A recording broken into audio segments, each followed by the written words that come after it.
This thing still works. It looks older than a museum piece. Just scan it. It will tell you who I am. They scanned her ID and laughed, then froze when the emblem lit up on screen. They mocked the old woman's faded ID card. Then the security system triggered a base-wide lockdown.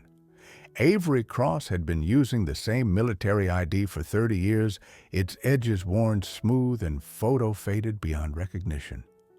When the young VA security guards saw her approaching their checkpoint, they prepared for another routine encounter with a confused veteran. But when they scanned her card and the classified emblem lit up red on their screen, they realized they weren't dealing with just any veteran. They were facing someone whose clearance level was so high it didn't officially exist. The morning fog rolled across the sprawling Veterans Affairs Medical Campus in San Diego. As Avery Cross approached the main security checkpoint, her worn leather briefcase in one hand and a coffee-stained ID card in the other. At 54, she moved with the deliberate pace of someone who'd learned that rushing rarely solved anything. Her gray hair pulled back in a simple ponytail and her clothes suggesting a retired government worker, rather than someone who'd once held the fate of nations in her hands. The ID card she carried told a story of loss that went beyond its faded appearance. It had survived 3 decades of missions that officially never happened, been soaked in her own blood during an extraction in Beirut, and worn smooth by the nervous habit she'd developed of running her thumb across its edges during the sleepless nights that followed her daughter's death in a car accident, the reason she'd finally chosen retirement over one more assignment. Behind the bulletproof glass security guards, Tyler Brooks and Mason Chen watched her approach with the weary resignation of 20-somethings who had seen every type of veteran the system could produce. Brooks, 23 and fresh from civilian security training, had been on the job for 6 months. Chen, slightly older at 25, had worked VA security for 2 years and considered himself an expert on handling difficult vets. "Here comes another one," Brooks muttered, noting Avery's unhurried approach and the way she fumbled with her ID card. "Bet you $10 she can't remember her social security number." Chen smirked, already reaching for the visitor's badge printer. 20 says she asks to speak to someone who retired 15 years ago. What they couldn't see was the weight Avery carried, not just the classified secrets that had shaped 3 decades of American foreign policy, but the personal cost of a life lived in shadows. Her medical appointments here weren't just routine checkups. They were her anchor to normalcy, her weekly reminder that she was more than the sum of her missions. The faded ID card in her hand contained security protocols that hadn't been updated since the Cold War, not because they were obsolete, but because the programs they represented were so classified that acknowledging their existence would compromise national security. As Avery reached the checkpoint, she had no idea that her routine medical appointment was about to become the most significant security incident the VA facility had experienced in its 40-year history, or that it would force her to confront the one truth she'd been avoiding: some kinds of service never truly end. Avery had returned the next day after her previous appointment had been delayed due to a computer glitch that no one could adequately explain. She approached the same security checkpoint, noting that the guards seemed more alert than usual, their casual demeanor replaced by something approaching professionalism. "Good morning," she said pleasantly, sliding her ID card across the counter. "I have an appointment with Dr. Martinez at 8:30. Brooks picked up the card, immediately noticing its condition. The plastic was yellowed with age, the edges worn smooth, and the photo so faded it was barely recognizable as human, let alone identifiable as the woman standing before him. "Ma'am," he said with barely concealed amusement, "this ID is ancient. When was this issued the Stone Age?" Chen leaned over to look, chuckling at the card's condition. "Jesus, look at this thing.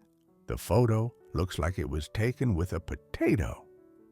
Avery's expression remained neutral, though something flickered in her eyes, a hardness that suggested these weren't the first dismissive comments she'd endured. She thought of her daughter Emma, who used to tease her about the same ID card, calling it Mom's archaeological artifact. The memory brought both warmth and pain. "The card is still valid," she said simply, her voice carrying the patience of someone who'd learned to endure far worse than mockery. "Valid." Brooks laughed outright. "Ma'am, I can't even tell if this is you. The photo could be anyone. My grandmother's driver's license is in better shape than this."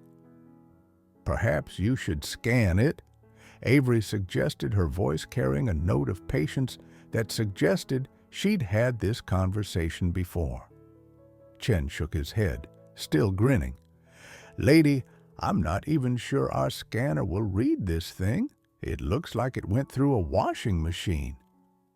"Several, actually," Avery replied with a slight smile that didn't reach her eyes. "Along with a few other things." Brooks held the card up to the light, squinting at the faded text. "I can barely make out the name. Avery something. Cross. And what's this supposed to be?" He pointed to a small emblem near the bottom of the card that was so worn it appeared to be just a smudge. For a moment, Avery saw not the dismissive young guard, but her daughter's face bright with curiosity, asking similar questions about her mother's mysterious work. "Why can't you tell me what you really do, Mom?" Emma had asked, just weeks before the accident that had taken her life and shattered Avery's world. "Why don't you scan it and find out?" Avery said, her tone remaining conversational despite the guard's obvious mockery. "This is going to be good," Chen muttered, pulling out his phone to record what he assumed would be a hilarious malfunction when the ancient card failed to scan. Brooks approached the scanner with exaggerated ceremony, holding the card like it might disintegrate at any moment. "Okay, ma'am, but when this thing crashes, our system, don't blame me." He slid the card through the magnetic reader, expecting either nothing to happen or an error message to appear. Instead, the scanner beeped once, then twice, then began a rapid series of electronic chirps that neither guard had heard before. "What the hell?" Brooks said, staring at the scanner's display as lines of code began scrolling across the screen. Chen stopped recording, his amusement fading as he noticed the scanner's unusual behavior. "That's not normal. The screen's never done that before." The display continued its rapid data scroll for several seconds before suddenly going black. Then slowly, a single emblem appeared on the screen, a stylized eagle surrounded by stars rendered in bright red against the black background. "What is that?" Brooks asked, his voice losing its earlier confidence. Avery looked at the screen with mild interest, as if she'd expected this reaction. "That would be my clearance level." Before either guard could respond, alarms began blaring throughout the facility. Red lights flashed in the security booth, and automated announcements echoed through the corridors. "Security alert level orange. All personnel report to stations." Chen's face had gone pale.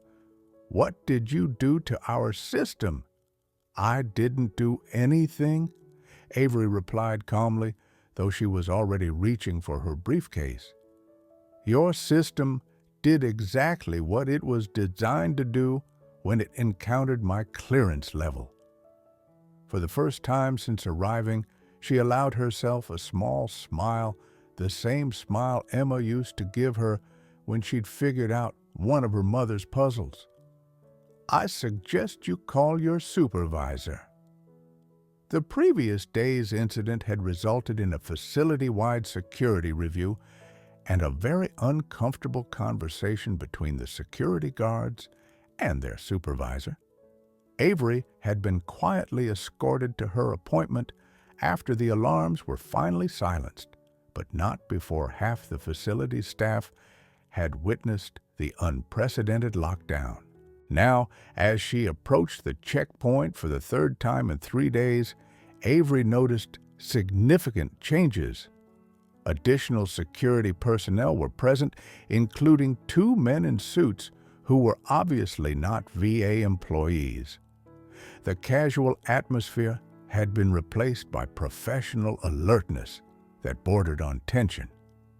Ms. Cross said Security Supervisor Janet Walsh, a 20-year VA veteran who'd been called in to handle what was being described as a classification incident. We need to discuss yesterday's situation. Of course, Avery replied, setting her briefcase down and producing the same worn ID card that had caused such chaos. Brooks and Chen stood behind Walsh, their earlier amusement replaced by obvious anxiety.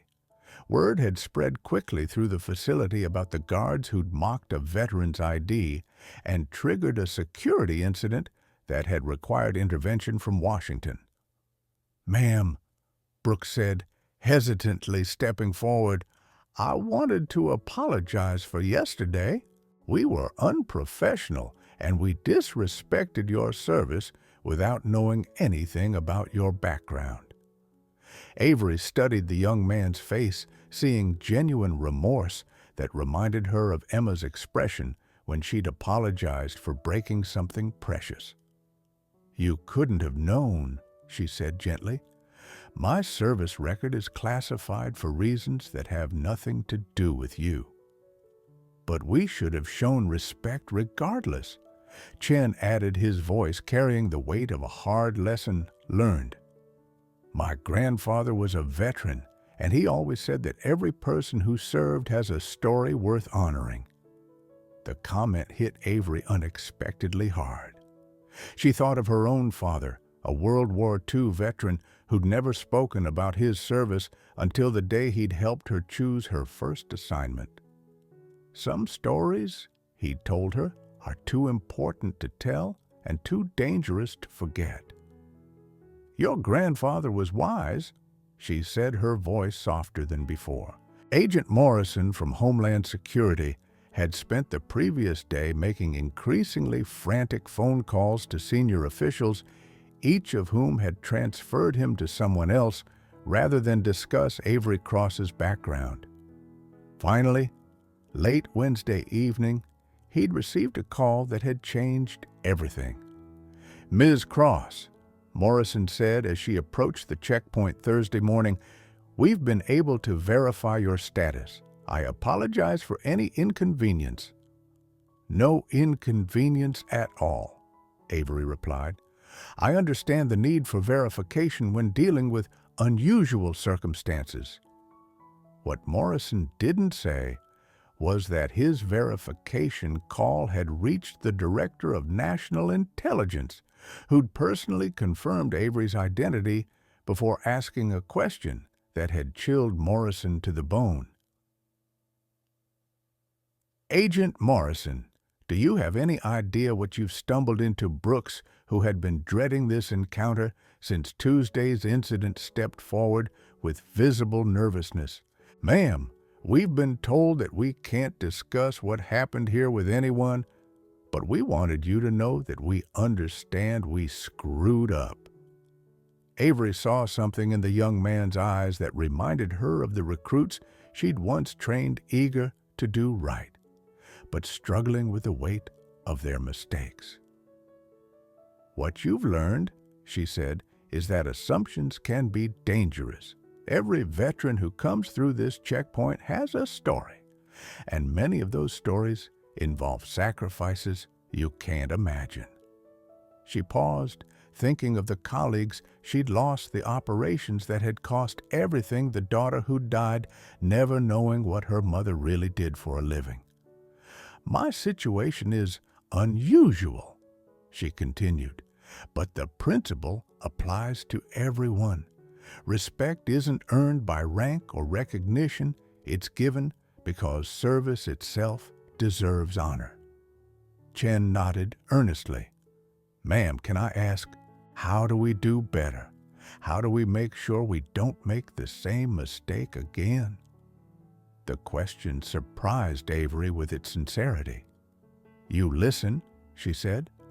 "You remember that every person who walks through that door chose to serve something bigger than themselves. And you understand that some of the most important service happens in shadows by people whose names will never be known." During her Friday appointment, Dr. Martinez noticed something different about his patient. "Ms. Cross, you seem unsettled today. Is everything all right?" Avery considered the question carefully. For 3 years, these medical appointments had been her only connection to a normal life. Dr. Martinez knew her as a retired government employee with routine health concerns, not as someone whose decisions had shaped international events. "Doctor," she said finally, "if you discovered that your past was catching up with you in ways you hadn't expected, how would you handle it?" Dr. Martinez studied her face, noting the tension that hadn't been there in previous visits. "I suppose I'd ask myself whether running from the past was worth sacrificing the present." The answer hit closer to home than he could have known. Avery had spent 3 years building a life around the memory of her daughter, finding peace in routine and anonymity. But the events of this week had reminded her that some responsibilities transcended personal desires. "Sometimes," she said quietly, "the past doesn't give us a choice about whether to run." The crisis escalated when Avery's routine weekend visit to the facility's pharmacy coincided with an unscheduled inspection by the Department of Veterans Affairs Inspector General. The IG team had arrived to investigate reports of a security breach involving classified materials and unauthorized access to sensitive systems. As Avery waited for her prescription, her phone rang with a number she hadn't seen in 3 years, a number that brought back memories of late-night briefings and impossible decisions. "Avery, it's Director Chen," came the voice from her past. "We have a problem." Avery's blood ran cold as she listened to the voice of her former handler, the man who'd managed her operations for 15 years before her retirement. She stepped away from the pharmacy counter, moving to a quiet corner where she could speak privately. "How much of a problem?" she asked, her voice automatically dropping to the low, controlled tone she'd used during operational communications. "The kind that requires your immediate attention. Your cover may have been compromised by this week's security incident. We need you to come in." Avery looked around the VA facility, noting the investigators, the nervous staff, and the security personnel who'd been watching her every move since Tuesday's incident. "I'm retired, David," she said quietly. "I've been retired for 3 years." "Retirement is a luxury we may not be able to afford right now," Chen replied. "There are indications that foreign intelligence services have been monitoring VA facilities looking for retired assets. Your security incident may have painted a target on your back." The implications hit Avery like a physical blow. Her routine medical appointments, her quiet life in San Diego, her carefully constructed retirement, all of it might be compromised because a security scanner had recognized clearance codes that should have been deactivated years ago. But more than that, she thought of Emma's grave, which she visited every Sunday. The simple headstone that read, "Emma Cross, beloved daughter," was the only place where Avery felt truly at peace. The thought of leaving that behind, of abandoning the one connection she had to her daughter's memory, was almost unbearable. "What do you need me to do?" she asked, though every instinct screamed against returning to the world that had cost her so much. "We need you to disappear, today, right now." Avery looked at the pharmacy staff who were still processing her prescription, at the investigators who were documenting every detail of the facility, at the life she'd built from the ashes of her former existence. "That's not possible," she said. "I have a life here, responsibilities." "Avery, listen to me carefully." Chen's voice carried the urgency she remembered from their operational days.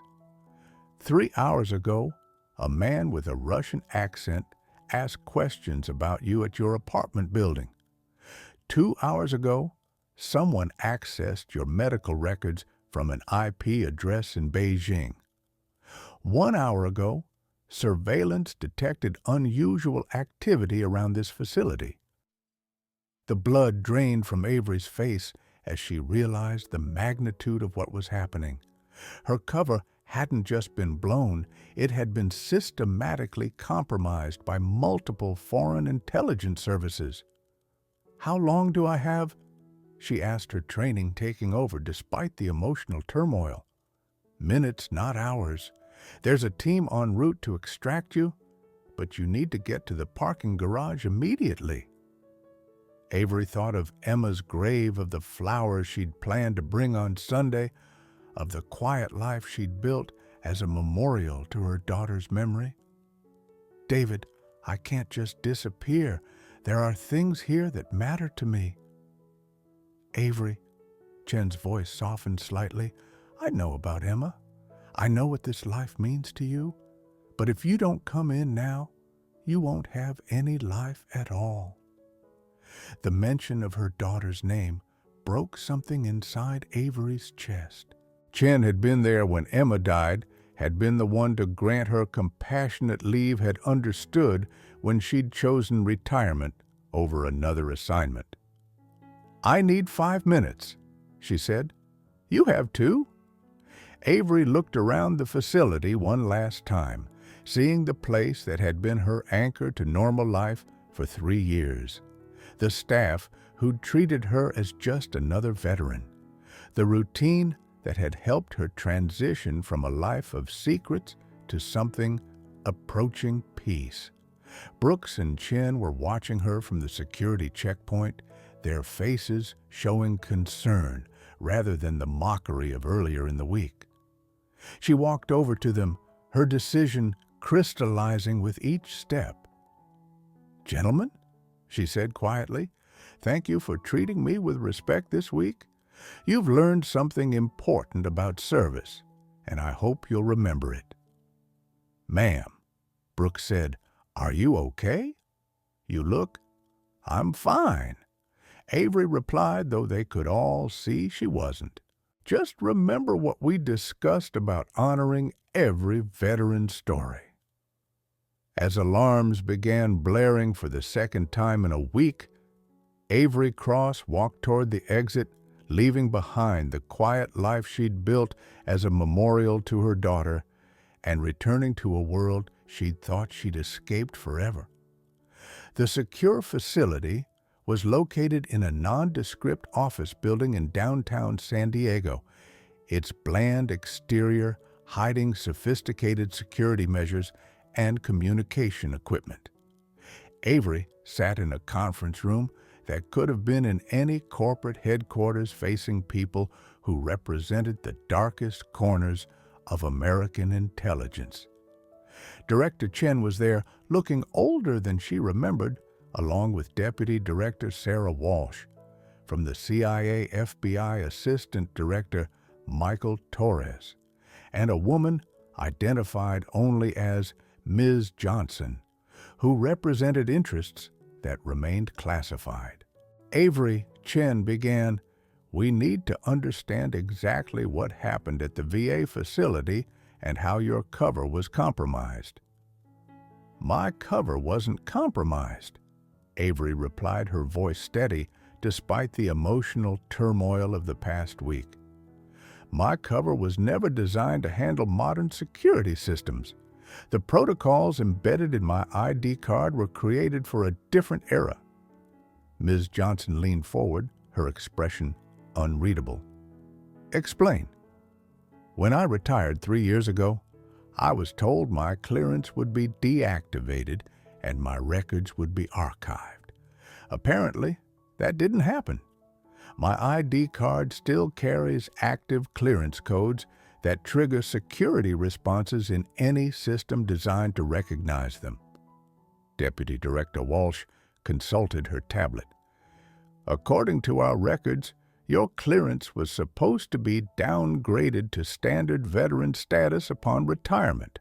According to my experience," Avery said, allowing a note of anger to creep into her voice, "bureaucracy doesn't always follow its own procedures." Director Chen looked uncomfortable. "There may have been administrative oversights in your retirement processing. Your operational history was so classified that standard procedures didn't apply." "So you left me active in the system without telling me?" Avery said, her voice carrying the weight of betrayal. "You let me believe I was free when I was still a target?" "We left you protected," Ms. Johnson corrected.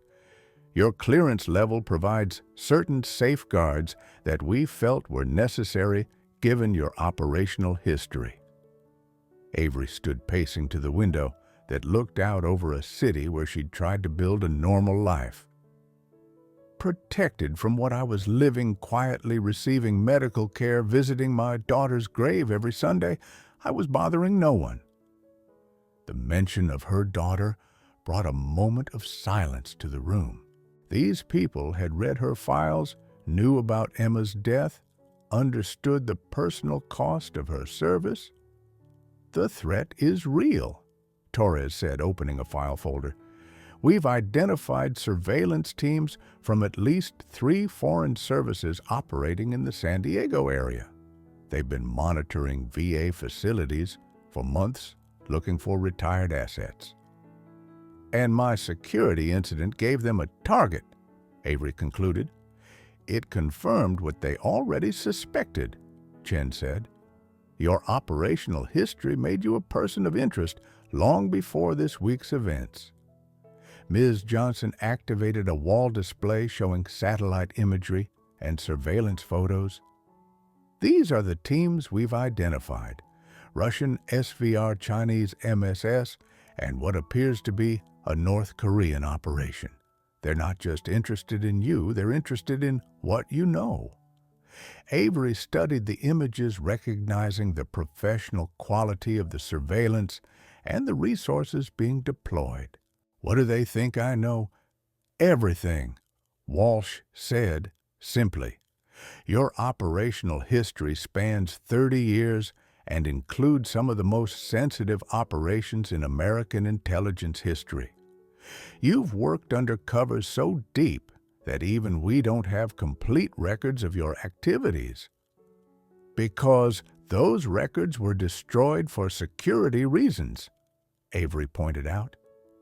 "Which makes you the only living repository of that information," Ms. Johnson said.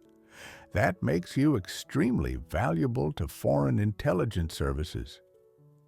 The weight of the situation settled over Avery like a familiar burden. She'd spent 3 years believing her service was over, that she could live a normal life centered around her daughter's memory. Now she was being told that her past would never truly release her. "What are my options?" she asked, though she suspected she already knew the answer. Chen consulted his notes. we can provide you with a new identity and relocate you to a secure facility. Full protection, but complete isolation from your current life. Or, Avery asked, sensing there was more. Or you come back, Ms. Johnson said. Temporary reactivation. Help us identify and neutralize the threats against you, then return to retirement with proper security protocols in place. Avery looked around the room at faces she'd trusted with her life for decades. And if I refuse both options, then you're on your own, Torres said bluntly. We can't protect someone who won't accept protection, and we can't ignore the national security implications of your situation. The choice was no choice at all, and everyone in the room knew it. Avery had spent her career making impossible decisions, and this was just another in a long series of sacrifices required by her service. But this time, the stakes were personal in a way they'd never been before. Emma's grave, the quiet life she'd built as a memorial to her daughter, the peace she'd found in routine and anonymity, all of it would be sacrificed for one more mission. How long? She asked, her voice barely above a whisper. 6 months, Chen said. Maybe less if we can resolve the threats quickly. And my life in San Diego, my daughter's grave. We'll maintain your apartment and handle your affairs, Walsh said gently. But you can't return until the situation is resolved. Avery closed her eyes, seeing Emma's face in her memory, bright, curious, forever, 23. She died because I wasn't there, she said quietly. I was on assignment when the accident happened. I chose the mission over my daughter, and I've been living with that choice for 3 years. The room fell silent, understanding that they were asking her to make a similar choice again. I have conditions, she said finally. Name them, Ms. Johnson replied. First, when this is over, I want my clearance properly deactivated. No more administrative oversights, no more protective protocols I don't know about. Agreed. Second, I want a full briefing on what you think these foreign services know about my operations. I won't go in blind. Of course. Third, Avery said, her voice hardening, when this is finished, I disappear completely. New identity, new location, new life. No contact, no monitoring, no protective oversight. I want to be truly retired. And fourth, she added, her voice breaking slightly, I want someone to put flowers on my dog.